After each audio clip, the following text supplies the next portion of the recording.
Bom, galera, aqui quem fala é o Tarcísio e estamos aqui novamente com The Monsters Go, mas dessa vez respondendo aqui uma pergunta que é muito recorrente. Muita gente faz essa pergunta, ela não me incomoda, tá bom? Não se preocupem, eu acho bem interessante essa pergunta, na verdade, porque a resposta ela é complexa, ela não é uma resposta tão simples assim. Então, como vocês podem ver aí embaixo, para quem está só ouvindo, a pergunta é, e é o título desse vídeo: Tarcísio, afinal, The Monsters Go é uma cópia de Pokémon? E, embora assim, quando alguém fala de cópia, geralmente os autores ficam bem ofendidos, mas nesse caso não tem como, porque realmente tem muitas semelhanças, similaridades, e a própria proposta do jogo, ela tem a ver. Você vai sair pegando monstrinhos pela cidade, por algum lugar. Ou então, se você está jogando só a versão de RPG de mesa, no cenário que você estabelecer, que pode inclusive ser todo um continente, uma série de cidades, pode ser no passado, no presente e no futuro. Todo esse conceito remete muito a Pokémon, tá bom? O melhor jeito de tirar essa dúvida, gente, é ler o livro original da segunda edição, que está disponível gratuitamente nos arquivos da comunidade The Monsters Go lá no Facebook. Então quem quiser tem acesso, procura The Monsters Go, manda o convite, ou eu ou a Fernanda vamos aceitar vocês com certeza.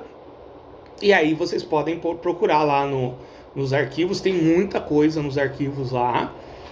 E vocês podem baixar essa versão que está aqui atrás, de 87 páginas, que é um dos meus xodós, assim, né? E é legal porque essa segunda edição ela tem regras tanto para o RPG de mesa tradicional, que você joga numa mesa com dados, lápis e caneta, ou para um jogo em que você realmente sai pela cidade. Ele tem várias regras em que ele coloca os monstrinhos, no caso os Temons, né, The Monsters,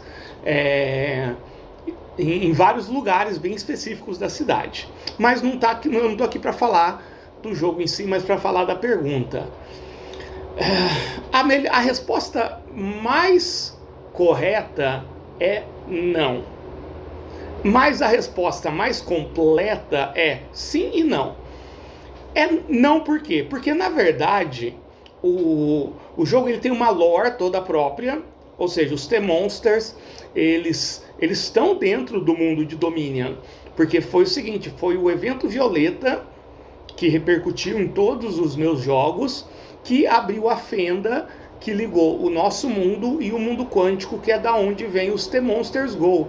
Então, abriram-se vários portais, e esses portais continuam se abrindo, e os The Monsters Go vieram para cá teletransportados acidentalmente. E aqui eles ficaram um tempo perdidos, algumas pessoas começaram a ter uma conexão especial com eles, que são os personagens que os jogadores interpretam, e você faz parte de um grupo que cuida desses Temons. Por quê? Porque tem uma Irmandade, que é chamada de A Irmandade, que ela é um grupo científico que está querendo pegar esses Temons para realizar experimentos um tanto quanto dúbios. Então ele tem todo um lore próprio que, se você for acompanhar aqui, ele não tem muito a ver com os Pokémons. O lore é bem diferente. Se passa no nosso mundo atual, não é nenhum mundo futuro ou possivelmente futuro, não é um cenário pós-apocalíptico, das várias teorias que você tem aí, né, do Pokémon. E também não é uma competição. Na primeira edição ainda tinha isso, o lore não estava todo estruturado de você fazer competições entre os Temons e tudo mais. Agora tem competições que elas são competições, quase que competições olímpicas entre os Temons, que isso ajuda eles a se desenvolverem, isso ajuda eles a ancorarem no mundo físico, porque eles são criaturas essencialmente quânticas. Então, na questão do lore, com certeza, o The Monsters ele tem muito mais influência de Digimon. Só que no Digimon você tem um mundo digital E aqui no The Monsters Go você tem um mundo quântico, mas o Digimon sempre foi um anime que me chamou muito mais atenção. Eu sempre gostei muito dessa história do Digimon, essa história de crianças que são teletransportadas para um mundo de fantasia. E eu quis fazer o contrário. Eu quis fazer os monstros, né, as criaturas desse mundo de fantasia sendo transportadas para o mundo das crianças, dos adolescentes. Porque a maioria dos personagens que desenvolvem essa afinidade ou são crianças ou são adolescentes. Embora, claro, você possa interpretar adultos sem problema algum. Então, de história, de lore, foi Digimon, muito mais. Mas, isso eu estou falando agora já do lore montado da segunda edição. Mas, a gente não pode esquecer que o The Monsters Go, ele surgiu como um Pokémon analógico, um Pokémon Go analógico. Foi quando foi lançado o jogo Pokémon Go, eu acho que foi 2015, 2016 ou 2017, agora eu estou em dúvida. Mas enfim, foi no momento em que foi lançado o Pokémon Go. Eu tinha um celular daqueles bem antigos, que não dava nem para instalar jogo nenhum, não, sabe, era um modelo muito, muito antigo. E naquela época eu não era nem um pouco ligado à tecnologia. O meu gosto por tecnologia veio depois. E eu não conseguia instalar nem Tetris no meu celular, quanto mais instalar o Pokémon Go. E eu estava muito afim, eu gostei muito dessa ideia de você ter uma realidade aumentada, uma realidade virtual. Você podia mirar uma coisa e a tela do celular mostrava aquele lugar com o Pokémon ali inserido. Esse conceito de realidade aumentada, mesmo eu não sendo muito ligado à tecnologia naquele momento, sempre foi algo que eu gostei bastante. Realidade aumentada, realidade expandida, todos esses conceitos, eu sempre gostei muito e gosto muito até hoje. E o que aconteceu?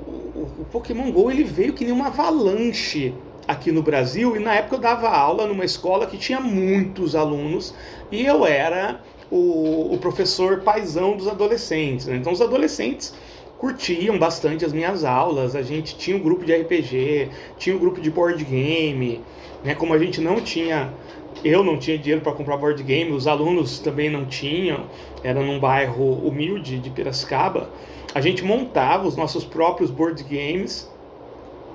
Então desenvolveu uma relação muito bacana com os alunos, e os alunos com a escola e comigo e tudo mais. Só que quando veio o Pokémon Go, cara, aluno pedia para sair, para ir no banheiro, e nunca mais voltava. Você olhava pela janela, o cara tava lá na calçada caçando Pokémon. Falando sério, né? E aí tava muito difícil de dar aula. E eu falei, cara, o que a gente pode fazer com esse jogo? De que forma que a gente pode transformar o Pokémon Go numa experiência de aula? Então, aí eu falei, pô, e se a gente montasse um Pokémon Go, só que tudo analógico? A gente já tinha o RPG, então o pessoal já estava acostumado com os dados, já sabia como é que funcionava. Então eu falei, pô, e se a gente determinasse através de dados os lugares aqui do bairro em que esses Pokémons estão, e a gente tem que ir lá para poder pegar. Só que aí o nome dos lugares do bairro estava tudo em inglês. E para montar o Pokémon também, aí a gente não colocava Mewtwo, Pikachu, Charmander, a gente colocava, ele parece com tal coisa, ele tem tal poder e tal outro. Várias tabelas, todas em inglês, e ia fazendo várias montagens. E aí eu dava ponto de lição de casa para quem desenhasse os Pokémons que capturassem. E começou assim. A galera curtiu muito, porque a gente passava uma aula inteira. E aí tinha a regra também, que quando saísse da escola para caçar os nossos Pokémons, né? E eu lembro que na época a gente chamava de Pobremon, né? Porque era tudo sem celular. E durante um ano, quase um ano e meio, o The Monsters Go, o que veio a se tornar o The Monsters Go, foi esse Pobremon Go, né? E aí, quando eu pensei, eu vou começar a publicar meu material aí da forma que der, em Word mesmo, né? Eu nem fazia ideia como é que se diagramava alguma coisa sem ser no Word. E aí eu falei, bom, eu não posso publicar um jogo de Pokémon. Hoje eu sei que você pode, desde que você não comercialize, mas naquela época eu não sabia nada de como funcionava essas coisas, sabe? E foi mais ou menos na época que eu comecei a postar os vídeos de RPG solo no canal. E aí eu falei, eu vou criar um lore. E aí que começou a surgir, eu tava reassistindo Digimon na época, né? Tava assistindo alguns capítulos e aí veio a ideia, mas no começo o lore ainda veio muito parecido com Pokémon. Você tinha os estádios de duelo, você tinha a questão da energia, ainda tem bastante coisa, mas acabou ficando mais independente. Era muito atrelado a tudo que tinha no Pokémon, principalmente no Pokémon GO. E aí, a primeira edição ela foi crescendo, só que a primeira edição ela era tudo em Word, e mesmo assim juntou uma comunidade em volta. E aí, a primeira edição ela passou pela pandemia. E aí, como não tinha como, durante o primeiro ano de pandemia, ou o primeiro ano e meio, realmente jogar da forma como ele deveria ser jogado, eu e mais um monte de gente lá da comunidade começou a criar regras que você podia jogar em casa, eventos e tudo mais. E todas essas ideias culminaram nessa segunda edição. Então essa segunda edição ela é um refinamento, ela é bem diferente da primeira edição. Ainda vai ter elementos da primeira edição que eu quero trazer para a segunda, como por exemplo, criação de novos Temons, de vilas, criar vilas em que eles habitam e tudo mais, que era um conteúdo que tinha e que já está parcialmente escrito, mas tem alguns jogos que eu crio muito assim, sem revisar, sem muita preocupação, tudo, mas alguns materiais eu me reservo o direito de fazer as coisas bem calmamente, tá? Então, principalmente dois, que é o The Monsters Go e os Senhores de Polaris, que são os dois materiais que eu me permito não fazer nada atropelado e deixar as coisas virem da forma que vier.